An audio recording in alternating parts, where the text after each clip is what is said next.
Welcome back. I have the day off today as I'm currently in between a couple properties. So what I thought I'd do in this episode is I'm going to take you through two homes that I currently have finished, ready for sale. The one we're in right now actually already has an offer on it, so hopefully be closing on that in a couple weeks. The next one will be one that we're putting the finishing touches on and we'll be hitting the market tomorrow. I'm going to show you inside, outside, and we'll discuss things that I liked about it when I was buying it and the upgrades I made to it. We'll discuss some numbers, go over the margins, but more so, we're going to show you what a finished product should look like when we're selling to a first-time home buyer.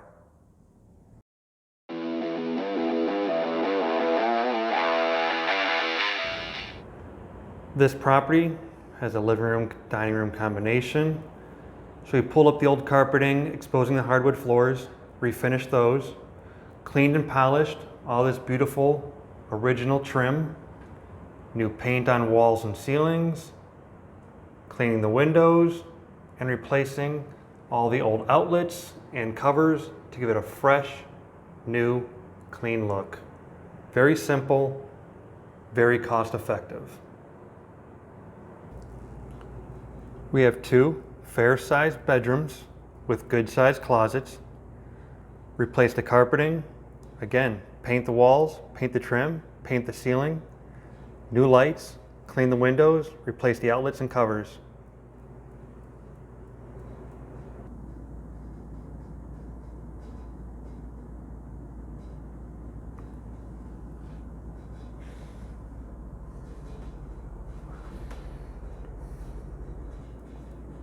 In the bathroom, the tile was actually already there around the tub, so we just cleaned that up. New shower head, new vanity light,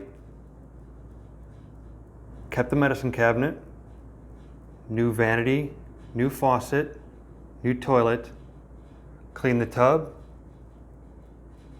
and the flooring was actually already there.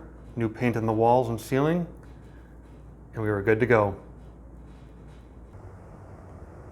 The kitchen on this one is a little smaller than average, but again, it's a smaller home, starter home. New cabinets, new hardware, granite countertop, new faucet, mosaic backsplash.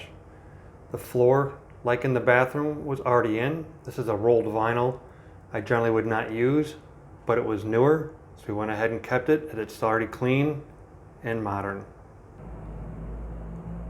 A couple extra cabinets on the other side as well. We threw in microwave, stove, refrigerator to finish the kitchen off and let them come in without having to buy any appliances.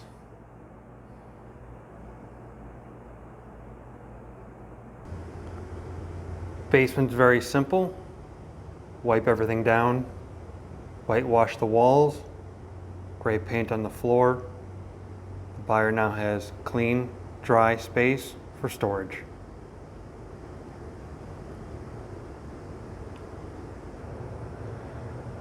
The house already had updated HVAC and water heater, so we just had them checked out, cleaned, tuned up, ready for inspection. Okay, now we finished the tour. Let's discuss some numbers. I picked up this property for $57,000, sunk about $10,000 into it. That covered the refinishing hardwood floors, kitchen cabinets, counters, backsplash, paint, carpet in the bedrooms, toilet, vanity, couple lights. These are not huge numbers, but we're at $67,000. That's a nice, easy investment when you're starting off minimum risk. Sold it for $85,000, so after closing costs, I'm walking with like 12 grand. I get it, you're not gonna go buy a Porsche with that number, with that profit.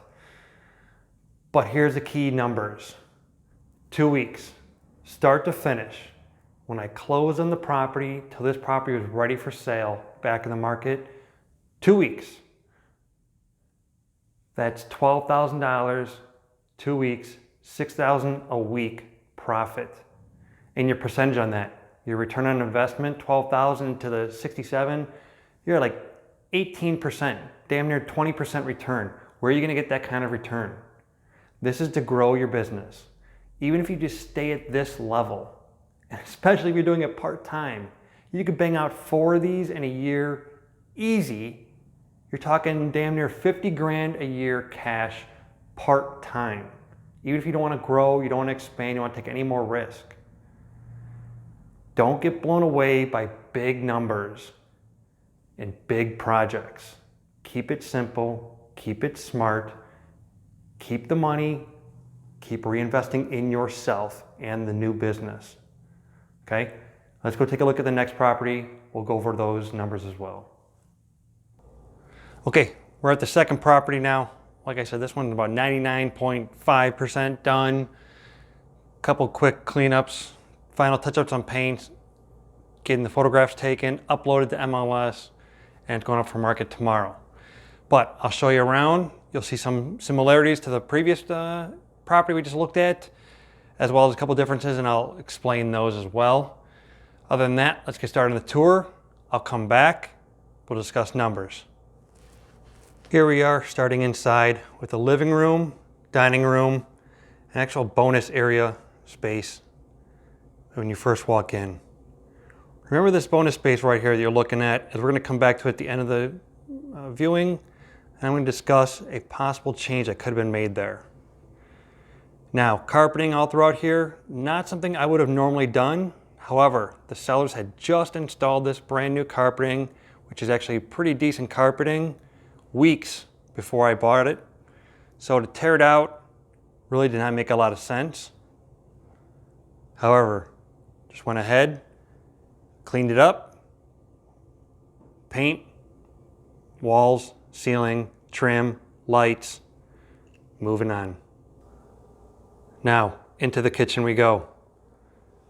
Everything gets ripped out, brand new cabinets, slow close, nice hardware, granite countertops, mosaic backsplash. I added the stove and microwave. The dishwasher and fridge were already here, cleaned them up, made sure they were working. Laminate flooring, undermount sink, new faucet, lots of space. They can even have an eat-in kitchen. Paint, lights, and we're out of here. Now this bathroom got gutted and redesigned to make it a better spatial issue. New toilet, nobody likes sitting on old toilets. New vanity, granite top, faucet, laminate flooring, paint the walls, paint the trim. We have a new tub and shower insert.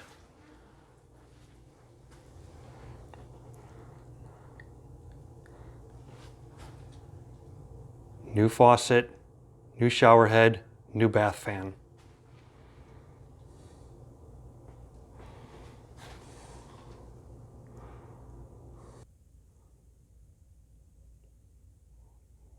This is bedroom number 1. Not too much to do besides paint, walls, ceiling, trim, new carpet installed, patch up a couple little holes and cracks.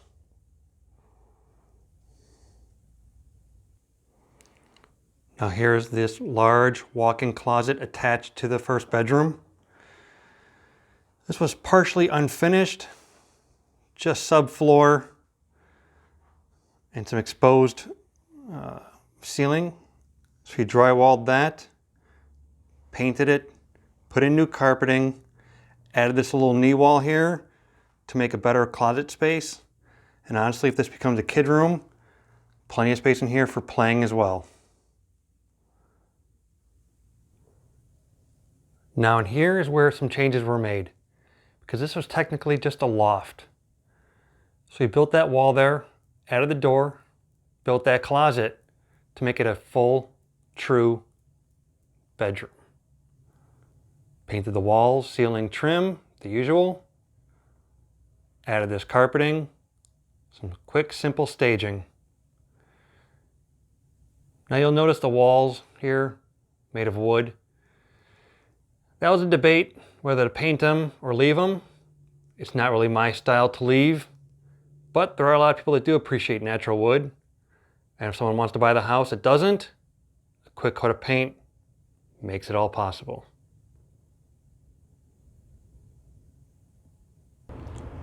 Now down in the basement, you'll see this first portion of the basement. Simply wipe it down, whitewash the walls, gray paint the floor, clean, dry storage space, and then I'll show you the second half. This portion already was drywalled with some outlets ran, but just had plywood on the floors. Real simple. Some indoor-outdoor carpeting finishes off, makes it a lot nicer, warmer for doing laundry. Tuned up the furnace, and now we even have some additional rec space, playroom, office. Teenagers come down, do their video games, make noise, doesn't bother the parents above. Let's go back up, take a look at that one space in the very beginning I talked about. Now, take a look at this opening right here in this wall, where the front door entrance is. There was some debate. I could actually have moved that front door over to this side of that wall, closed that wall off, adding a door, interior door that is, and made that an 11 by 10 third bedroom. There's already a closet, there's already a fire escape window, HVAC, electrical, everything's in there.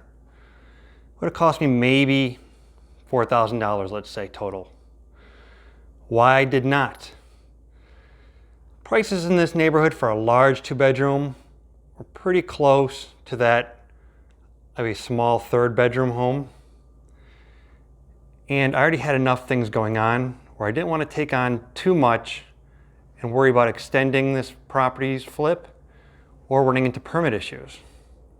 However, if you're going to keep this property and use it as a rental, or advertise the sale of this property as a rental, that 3rd bedroom right here could go a long way. You're looking at another $300 a month income. In 1 year, that work done to build it is paid for. Just something to keep in mind. You'll see we have some winter weather coming in here, which will explain one thing right away. This black porch, black paint on the lower part of the basement, not something I would have normally kept had this been spring, summer, fall time. That would have got turned white or a gray, a little more modern, common. However, with temperatures being what they are, you want to keep as much exterior work out as much as possible to keep your costs down and timeline shorter. What I liked about the property though, I had already flipped about 3 properties in this neighborhood and they all sold very quickly. We have a fully fenced yard, large garage, newer siding, newer roof, newer storm windows. Okay, so now we saw it, let's talk numbers. Picked this one up for about $84,000, sunk about $16,000 into it. Again, with the flooring, cabinets, that was a large kitchen, there's a lot of cabinets, a lot of countertop, a lot of granite there. Backsplash, a couple appliances, lights, the whole new bathroom, building out that 2nd bedroom up there. 16 grand plus 84, we're around 100. This property should move fairly quickly in the low 120s. Even if we go 120, we're talking 20,000 minus closing costs, let's say $16,000. This one start to finish, 3 weeks.